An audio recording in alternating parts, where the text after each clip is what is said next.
Business SA was known originally as the Chamber of Commerce, and we rebadged in about 2000 to bring it into a more contemporary look, contemporary feel. It's a membership-based organisation for small, medium and large businesses here in South Australia, and we are the largest employer body in the state.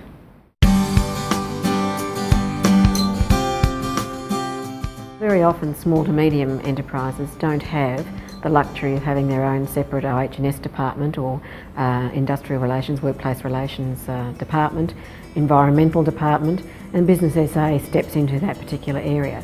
So we're able to supply all the relevant information, to advise on any legislative changes, to keep a business updated in what they need to do to remain compliant.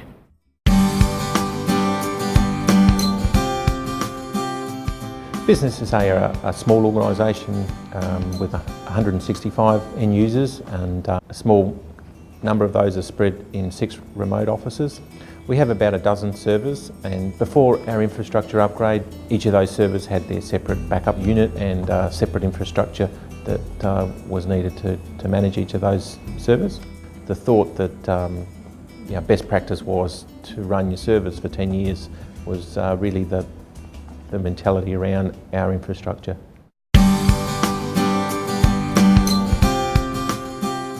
One of the main issues that we needed to fix was the stability of our systems. We had a number of continual lockups. Our servers were constantly going down. I have 2 people on the IT help desk, and I found that they spent all of their time really chasing their tails, putting fires out, problems with broken down PCs, problems with restarting of servers. And the end user community really had no confidence in our IT systems, because it was the norm that the mail server would be down and it would take about 15 or 20 minutes for it to restart. We had a number of platforms and a number of different environments. More often than not, that they were not upgraded or patched to the current levels, because in the fear that after they were patched they may not come back up. So we had this sense that we shouldn't be patching things because the hardware may not restart. We had disparate systems, and there was a high level of support that was needed to manage these systems. The system froze on many occasions. There were many applications that, as jobs evolved, the information that we needed to retrieve that we simply weren't able to do because it wasn't set up to do that. Certainly there was a lot of downtime, and all of those very, very frustrating. Because the division that I work in, particularly in membership, everything relies on the data integrity at the time, and without that in front of you, we just couldn't communicate with members. One of the big things that we were aiming for was really just to provide a stable system, provide a system that was up all the time, no different to our, what you expect of your TV or refrigerator, that we expect those appliances to be up every day without failure, and that was what we were needing to achieve with our infrastructure.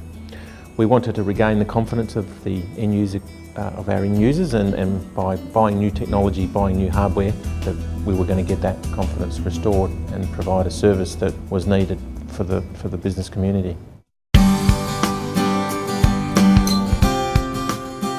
One of our first steps was to have an IT strategic plan about what we wanted to achieve and where we wanted to go. We went through our entire IT organisation and our IT systems and applications and did an audit.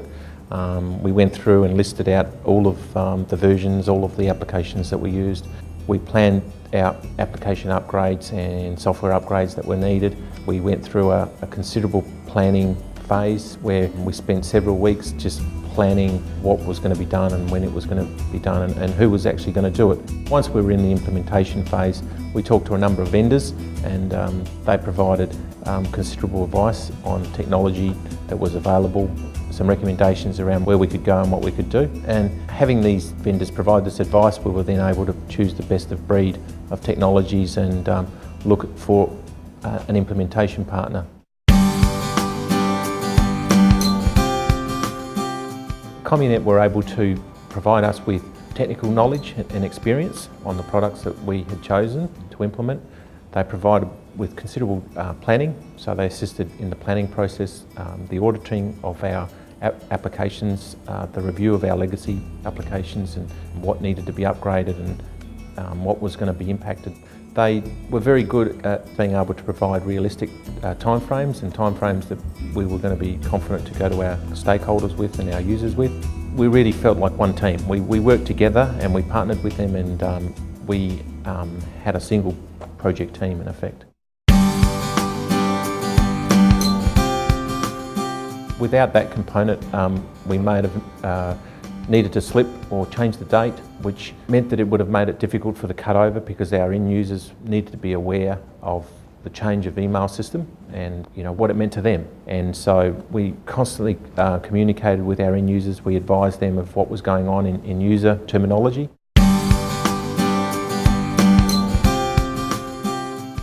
Managing the user expectations of what was going to happen, when it was going to happen, was the key part of what you need to watch out for if you're embarking on one of these projects. Since the system's come through, things have changed dramatically. It's faster. We have access to information at our fingertips now that we were not able to do before.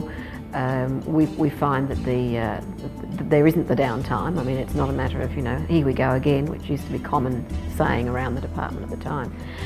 The other thing that we've all found very, very helpful is since the introduction of this new system, we were kept in the loop to the nth degree all the way through.